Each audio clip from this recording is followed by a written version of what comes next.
So hello, we are here today with Ronald Long to talk about many interesting things in the fantasy, sci-fi, speculative fiction world. So introduce yourself and tell us a little bit about what you're working on. Oh, hey, AJ. Thank you so much for having me. My name is Ronald Long. If you do an Amazon search for me, you'll have better luck with RG Long. But Uh-huh. that is because of my, I guess, first failed attempt into author land. Hi. More on that later. But yeah, Okay. the writing name is RG Long. RG Long. I'm from Alabama, Okay. uh, and I met my wife in Tennessee, and then we made our way to Texas. So we have lived in Texas for the last 6 years. All right. Uh, we have 2 seasons. It's hot and hotter. We are currently in the hotter season, where it's just it's brutal out there. Now, remind me, Texas is hot and dry, not hot and humid, right? It depends on where you live, because Texas is rather large. So if you're Well, yeah. up north in Dallas, you kind of get all 4 seasons. Like, that's kind of a nice thing. I'm Okay. down south in San Antonio. So Ah, yes, technically it is a dry heat, but it's a it still hurts. emphasis on the heat bit. Oh my gosh, yes. So we haven't had the teens this year, as in 113 or 116, which we had last year, but it's still pretty brutal. Bummer. I have three wonderful, beautiful, creative daughters who keep me busy and absolutely love hanging out with them. And my wife and I, let's see, here in August, we'll be together for 12 years. So Oh, wow. Congrats. pretty, oh, thank you. Yeah, no, that sounds all sorts of fun, moving from Alabama to Tennessee to Texas. I mean, eventually you'll make it to, California. You know what? California is a place that my wife said she would be okay with. We went out and vacationed there. It was beautiful, but the cost of living out there is rather expensive. Yeah, So I don't know. although San Antonio prices are going up. Thank you, chip industry moving out Right. that way. Yeah. So yeah, things are getting more expensive out here than they were in rural Tennessee, which is where we came from. Uh-huh. But we really like the big city, and we're kind of surprised by that. We moved from a town of 6,000 to a town of 2 million. So that's been Oh, a fun wow. change. That's Yeah. quite the jump. Yeah. But now we get to choose which Target we go to, rather than saying Target's an hour away. That's nice. Yes, I could see how that would be useful. Right. So, what sort of books are you working on at the moment? Or book, I guess, singular? Uh, One of well, the one project at a time types. You know what? I am a one project at a time type. I have tried, to dabble my hands in other genres and things like that, and I just Mhm. got confused. And so I am an epic fantasy author. Epic That's who fantasy. I am. I'm sticking with it, and All I'm going right. to convince myself not to work on too many side projects, because then I don't get done with the main thing. Well, I mean, side projects are fun. I don't disagree, but being an author is my side project, so I can't have a side project. That's yeah. Yeah.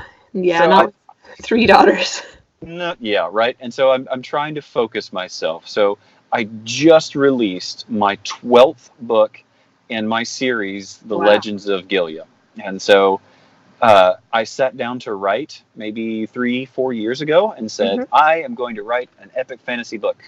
And I've been thinking about this ever since I was in elementary school and middle school, and Hmm. dreaming up things with playing old school Warhammer and Final Fantasy video games. And I was like, you know what? I've got a story and I want to write it. And, and because I have a problem, I said, I'm not just going to want to write one book. I'm not going to write three. I want to write 15 books. Like, really, Okay. that's what I said when I sat down to write my first book. It's like, this is book one of Wow. my 15 book series. 15 books. And is this just an arbitrary number? You said, yeah, I think 15 will work. Or Uh, yes and no. There was some method to the madness. So I thought, okay, if I'm going to write an epic fantasy, I want it big. I want to have a world. I want there to be 5 continents. And what I'm wow. going to do is each continent is going to get a trilogy. So Ah. there's one large overarching story arc, and Uh-huh. we are traveling through that. But each continent trilogy kind of has its own story to move that larger story arc forward. So just Okay. finished up with the fourth story arc, and I started yesterday writing, beginning to write. book 13. And so here we go, diving back in. There you go. And let's see here. You said you've been doing this for what, 3 years? Yeah, I have. Okay. And so book 13. 3 years. 3 years. Yeah. Uh-huh. So well, and here's the thing, right? How is a good thing. And here's the thing. I also started writing I did actually write a trilogy that was a dystopia trilogy. It did not do well. But the only purpose was my wife didn't like reading my fantasy books. So I thought, I'll write a trilogy for you. And I did that. And so I wrote my wife a trilogy. And did she like it? She liked it, but it didn't sell very go. well. So my one reader enjoyed it. There you go. As long as one person enjoys it.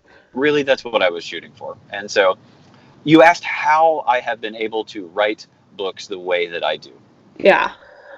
Well, a couple things is I am an outline guy. So I enjoy having an outline, but I am not married to the outline.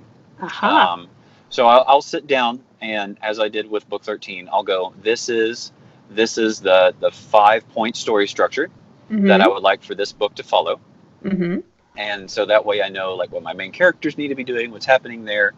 And then as I'm writing, I will introduce a brand new character who I don't know what they're going to do, but they get their own point of view chapter, and I will start writing about them and say, this is what they are off on the side doing their own little adventure. And I know they will eventually at least see or meet or come across my main characters, but I don't really know what's going to happen with them yet.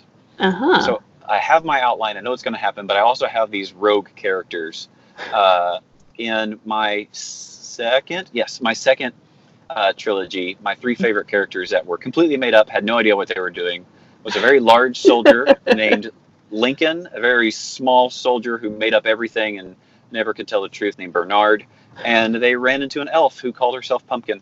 And they were 3 very fun characters to write about because they were just absolutely off the wall, and it was a lot of fun. Yeah, sounds like. So tell us a little bit about the world. The Legends of Gilead is, for me, your typical fantasy location. Because I'm not smart enough to be like Brandon Sanderson or some of these other guys, I'm just really copying Tolkien. I'm like, hey, you know what? There are elves who live here, and that's as far deep as I can get. I can't, as far as magic systems and all this stuff, like I have a magic system. You have to use this little rock called Rimstone in order to cast magic, and there's I call it speaking to the elements, and that's a thing you do, but really that's as creative as I got.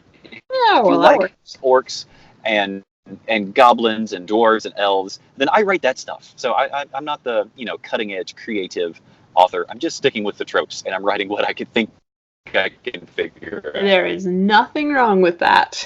I like those tropes. And, it works. They're popular for a reason. Right? Yeah. And so that's what I do. And so I've got stoic elves and stubborn dwarves and goblins who just like to bite and things, and that's what we write about. That's how the world works. All right. Like I said, there are 5 continents on my in the world that we've got, and each one kind of has its own flavor. Each one kind of gets a little bit of a different thing that they're dealing with. The one that I'm just beginning to write is kind of like an Australia. So everyone is shipping their prisoners out there. So it is a prison continent. It's a very dark, bleak place. All the monsters live there, because of course they do. And so also do all the riffraff and political prisoners of the world. They get shipped out. It's dark. So it's a lot of fun. I feel like you could cause huge amounts of trouble with that. It's the reason I have saved this dark, brooding continent for the last trilogy. I guess you could imagine it like a boss level. So this is like the final boss level is what I was kind of hoping for. So it's dark, it's bleak, the situation that my characters are working on right now seems rather hopeless, but that's where we are. And so we wanted to get up to that for sure. I like it. Oh, thank you. Is everything poisonous there as it is in Australia? You know what? I don't necessarily know if everything is poisonous and can kill you. It might, as I write, things might work that direction. What fun. What I had done is each continent kind of had its own minor subset of monsters. Like one continent had goblins, another continent had these creatures called rents that were like kobolds or foxes, that could carry spears and walk on two legs, and then another had lizardmen type of bad guys. Mm-hmm. Well, on the dark continent, they're just all there. So that was my Your great creative. characters are snickered. Yes, they are, and that was a part of the point. How high can we raise the stakes? And that's what I've done. And so I'm really hoping this last trilogy works out very well, because I've been through 12 books to get here. So yeah. And do you have any plans for after the trilogy is done? After these 15 books are over, or are you just going to say, no? You know what? I think people would say, Ronald, you've written 15 books. That, do you think that's a good run? Maybe you could advertise those books for the rest of your life and do okay. And I probably could, except I have a problem that, like, when I have a passion and a project that I have in my mind, I'm like, you know what? It would also be really cool if, like, maybe we talked about this world 1,000 years before this current series. And maybe I've already outlined my next 15 book series that I'm going to work on after this, because I've outlined it fully. Go for it. That's yeah. So you're going to be one of those types where we'll be finding manuscripts long after you're dead, saying, "When did he ever manage to do this?" Right. And so that's the goal, is just to maybe, I don't know if I'm going to be the guy who writes, half of the 15 book trilogy or 15 book series and then releases it all at once kind of deal, or just continue to write books and release them as I finish them. But I have discovered the Amazon pre-order deadline is quite the good motivator. Yeah. To kind of click that button and say, no, this book will be uploaded by this day. I write because that book has to get done, and so that helps. That's a thing. Yes. Deadlines are difficult when you actually have no one forcing you to follow them. Being locked out of Amazon pre-orders for an entire year is a great motivator, I will admit. Yeah. Amazon sort of rules that industry a bit. Yeah, they do. So I've got my books. My definite plan is to continue to write in this world, and do some more, like, hey, what would happen 1,000 years earlier? What would happen maybe 100 years after the main character's thing? And so I have outlines, I have ideas. We'll see how life in the world takes me after I finish this. Yep. Well, go for it. That's what I say. Write. Well, thank you. Keep writing. I can't seem to stop. So it is a curse. Yeah. Yeah. Well, yes. As far as the editing process goes, how does that work if you're putting things out so quickly? Sure.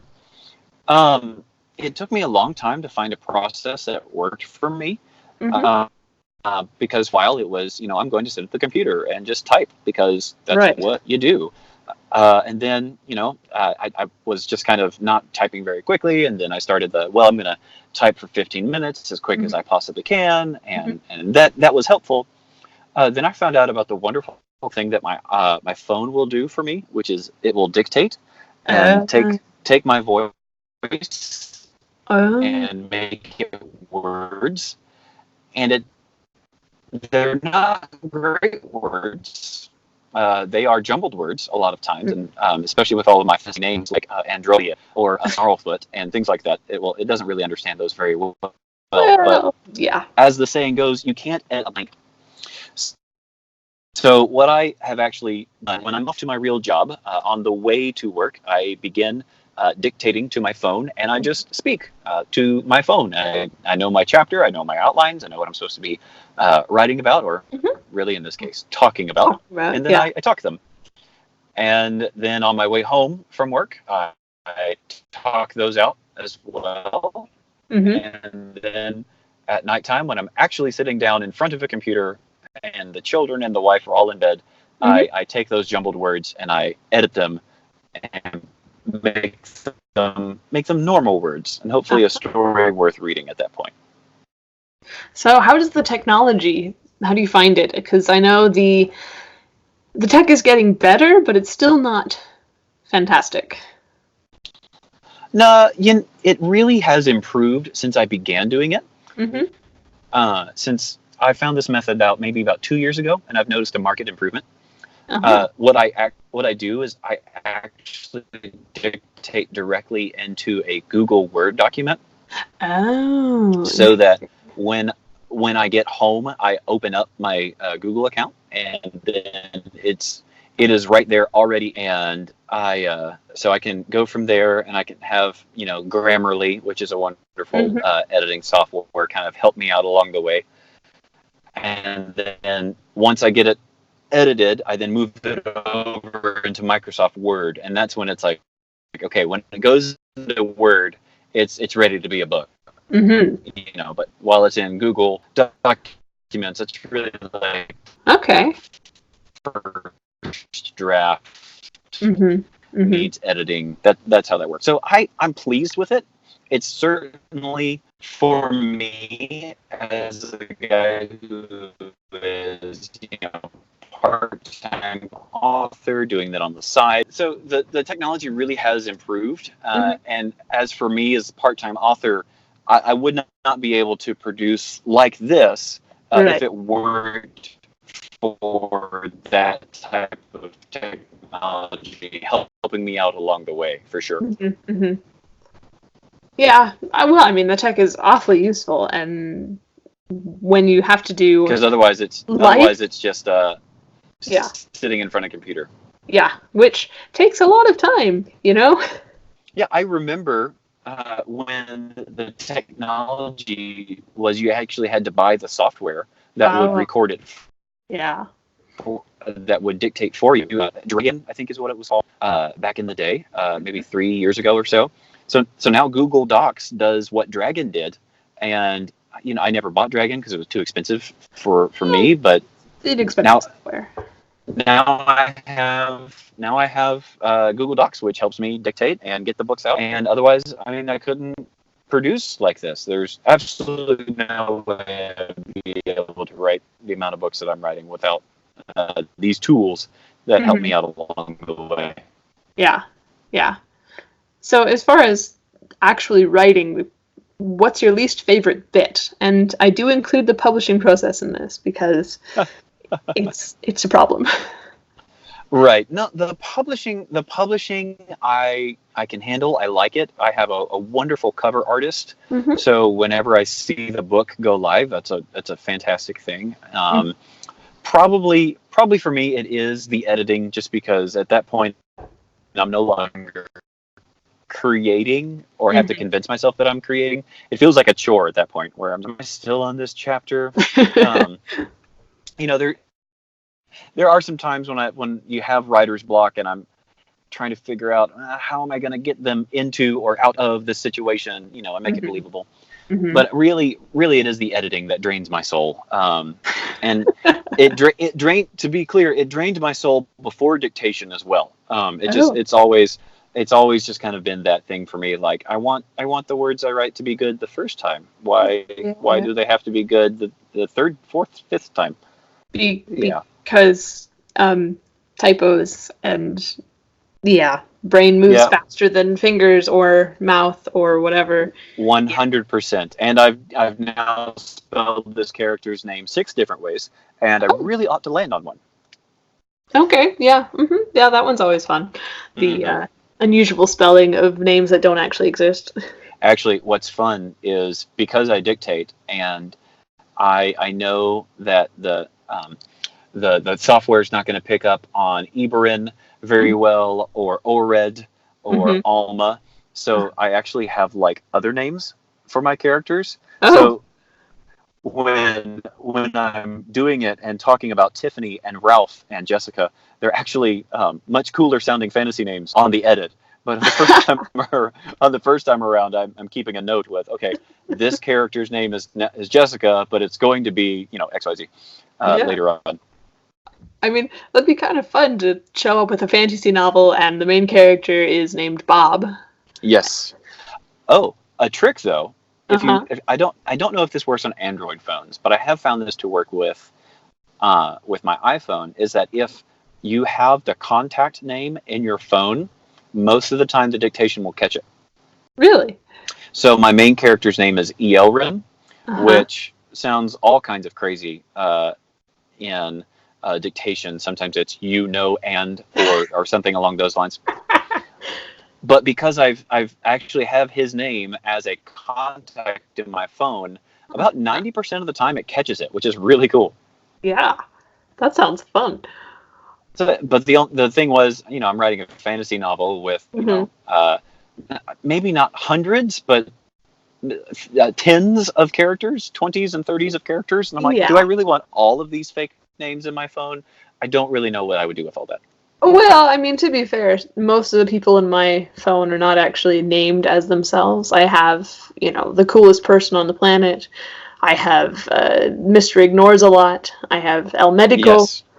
Things like that. So, funny story. Yeah, go for it. My editor, who I've worked with since book 2, sent me an email and said, "Ronald, I'm really thankful for you, thankful for how we've been able to work together. Please don't take this into consideration, or reflect on me professionally.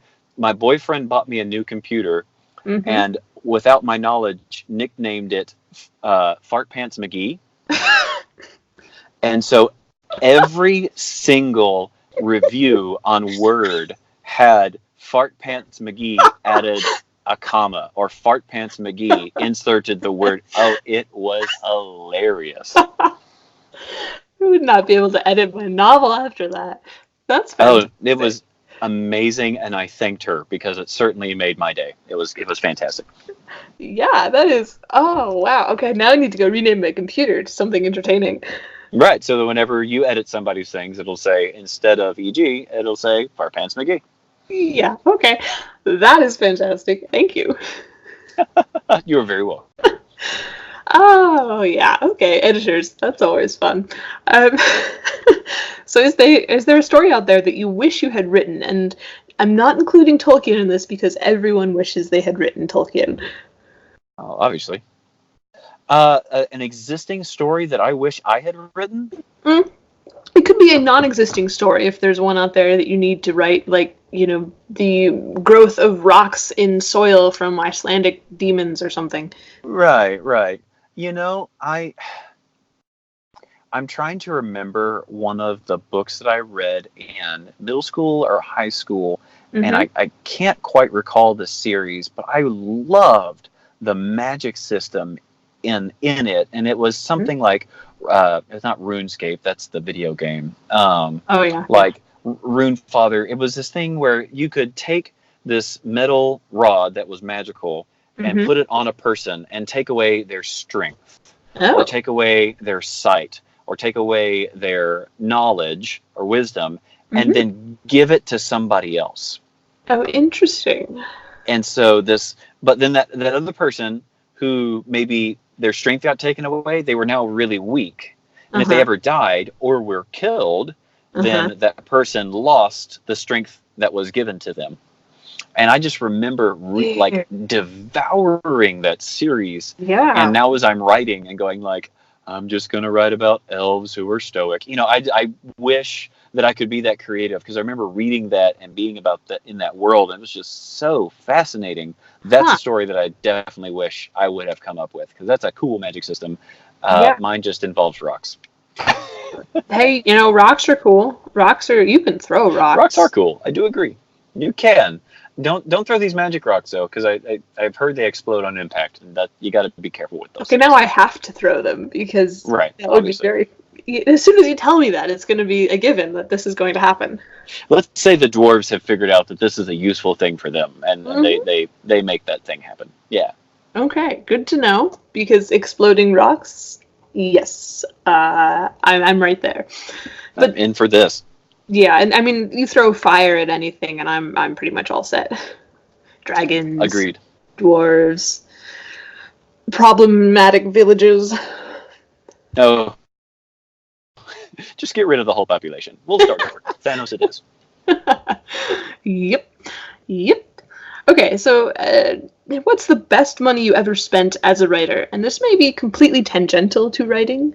I've had people talk about travel. I've had people talk about their cover artists. I've had people talk about weapons that they had in their novel that they bought copies of because why not? Right. No, I'm gonna go. I'm gonna go romantic here. My wife and I, 2 years ago, Hmm. went on our 10-year anniversary to the Grand Canyon, Wow. and we were able to do that because of the money I had earned as an author. And Oh, wow. so, we rented the RV. It was just the two of us. We had somebody watching our three kids while we were gone. Hmm.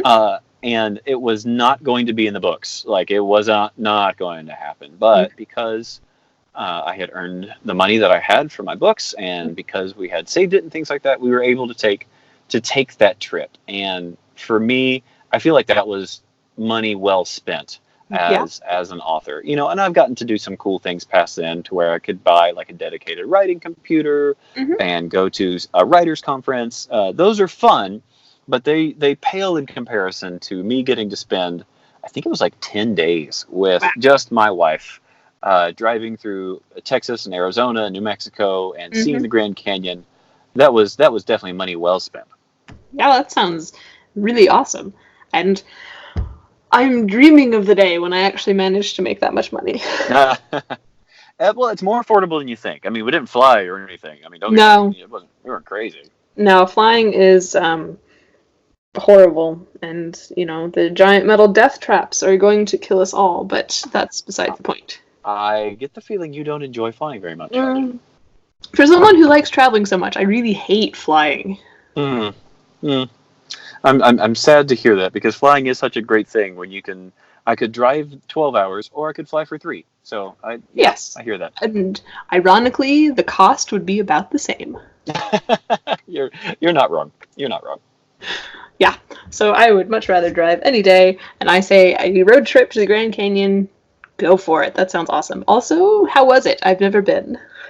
Oh, so for me it was nostalgic, because my parents had taken me when I was young, and Hmm. so to be able to go back was just wonderful. And I, perhaps we use awe-inspiring and breathtaking too often, Hmm. because to look and see the scope and just the magnitude of the Grand Canyon, it really was for me awe-inspiring, and it Hmm. was breathtaking. I absolutely loved it. There's also a surprising lack of railing around the whole thing.